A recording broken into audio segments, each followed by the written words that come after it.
One of the best ways to increase net profit is by growing revenue, so long as your gross margin is healthy and improving. And there are three areas that drive top-line revenue growth: leads generated, sales converted, and revenue per customer. So along with the unique selling proposition and guarantee and the sales management system, the tactical marketing plan is one of the main strategies we use to achieve revenue growth.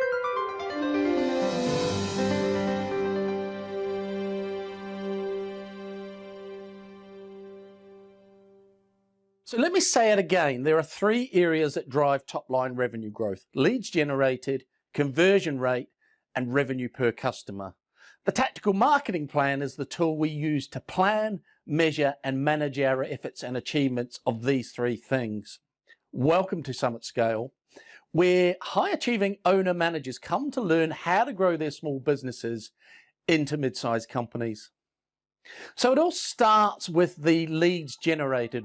What is a lead? A lead is someone who shows interest in what you have to offer and wants to know more. And we know that most businesses receive leads from a number of different sources. In fact, if a business relies on one source of leads for any length of time, it's probably going to find itself in difficulty before too long. Often your lead generation tactics are complementary. A prospect will need a number of touch points or experiences with your brand before they commit to buy from you. It is difficult to say that a lead comes from one specific marketing tactic, for example, social media. However, social media can maximize effect of other tactics and warm up your leads. So this is where a tactical marketing plan can be very powerful.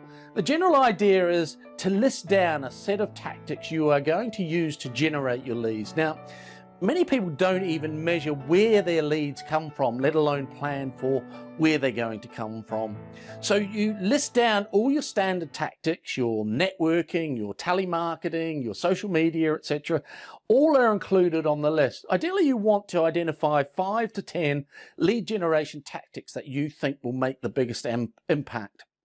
We want to use the tactical marketing plan to monitor the leads that we are generating and ensure we get to that magic number that we need each and every month. We have a plan of how to get there by measuring the actual leads against the plan. We can see what's working and what's not and take action to address any gaps.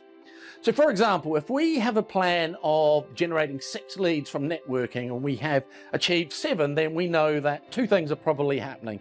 Either we are going to the right networking events, or we are saying the right things, or both. If we had set a goal of 6 leads from networking and only achieved 1, then we need to understand why. We may need to improve our marketing message, or we might need to choose different networking events, or we may need to change our behavior at the networking events.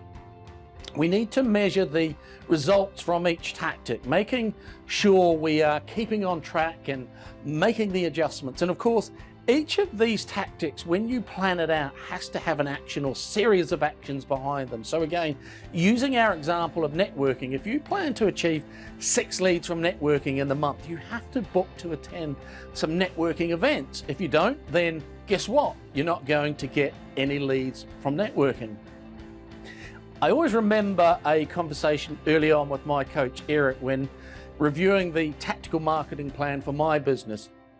We were looking at targeted direct mail for a number of months on there, and I had a target of 10, and I was getting no leads from this tactic. And in the end, Eric said, "What's going on with your direct mail? Why aren't you getting any leads from direct mail?" And my answer was simple: I hadn't sent out any letters yet. So if you don't take the action, you're not going to get the leads. So by planning the leads, you have to work at some action to make that happen, and the action has to match and provide the number of leads you're asking for on your plan. And you have to schedule the activity required for each marketing tactic into your diary. The other thing with planning, you have to make sure you're being consistent. We don't want to see peaks and troughs, particularly in your marketing activity. It's important to map out your activity, map out any seasonal variations that you might have, and then schedule the activity. If you do little, you will achieve little. The next part of the tactical marketing plan is the conversion rate. You need to track the conversions for each of your lead generation tactics to understand which tactics are giving the best conversion rate to the actual sale. And the final part of the tactical marketing plan is the revenue per customer section.